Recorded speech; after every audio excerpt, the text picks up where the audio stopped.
నాటి ద్వాపర యుగం నుండి ఆనాటి మురళీకృష్ణుడైనా ఎవరైనా రాజ్యలక్ష్మిని వరించిన తర్వాత తాను చేతికి చక్రం ఉన్నదని తిప్పటం మొదలు పెడితే అధికార చక్రంతో ఎందరెందరో ముందుకు వెళ్ళిన వాళ్ళు, మంచి పనులు చేసిన వాళ్ళు, ధర్మం కోసం చేసిన వాళ్ళు, అధర్మం కోసం చేసిన వాళ్ళు కూడా ఎందరెందరో ఈ భూమి మీద ఉన్నారనే చెప్పుకోవాలి. అలాంటిదే విసనపేట వీరేశలింగం హిందూ శ్మశాన వాటిక భూముల విషయానికి సంబంధించి 4/22 నంబర్లో సర్వే నంబర్లో ఉండవలసిన భూములు ఎంఆర్ఓలు మారటంతో రకరకాలుగా రూపాంతరాలు చెందటం జరిగింది.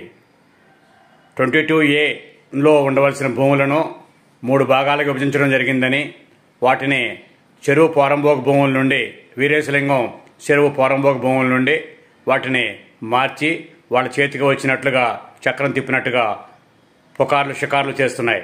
వాటిలో కొన్ని రిజిస్ట్రేషన్లు అయినట్లు, కొన్ని పాస్బుక్లు ఇచ్చినట్లు, మరికొన్ని ఇంటి నిర్మాణాలకు అనువుగా పొజిషన్ సర్టిఫికేట్ ఇచ్చినట్టు కూడా తెలుస్తోంది. ఏది ఏమైనా ఇది నూతనంగా ఈనాడు పదవిలో ఉన్న తిరువూరు శాసనసభ్యులు కొలికపూడి శ్రీనివాసరావు గారు ఆయన భిన్నత్వంలో ఏకత్వం అనే లక్ష్యంగా నాటి శాసనసభ్యులు వైసీపీ ప్రభుత్వంలో కోకిలగడ రక్షణ నిధి చేద్దామనుకున్నప్పుడు ఆయన చేయలేకపోయారు.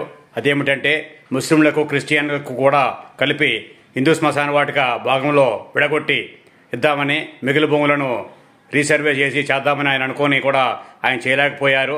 కానీ ప్రస్తుత శాసనసభ్యులు కార్యలక్ష్యంగా తాను చేయగలననే ఆలోచన అందరికీ కూడా కలిగింది. ఎందుకనంటే మొదలు పెడితే ఏది ఆపని వ్యక్తిగా పేరు తెచ్చుకున్న వ్యక్తి కొలికపూడి శ్రీనివాసరావు అని చెప్పుకోవచ్చు.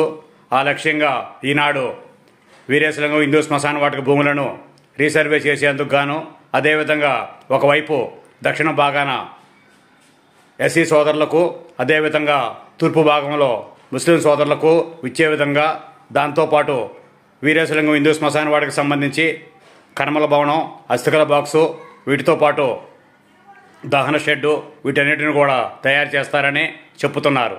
ఏది ఏమైనా విసన్నపేటకు 100 ఏళ్ల చరిత్రలో మంచి రోజు వచ్చిందనే చెప్పుకోవాలి.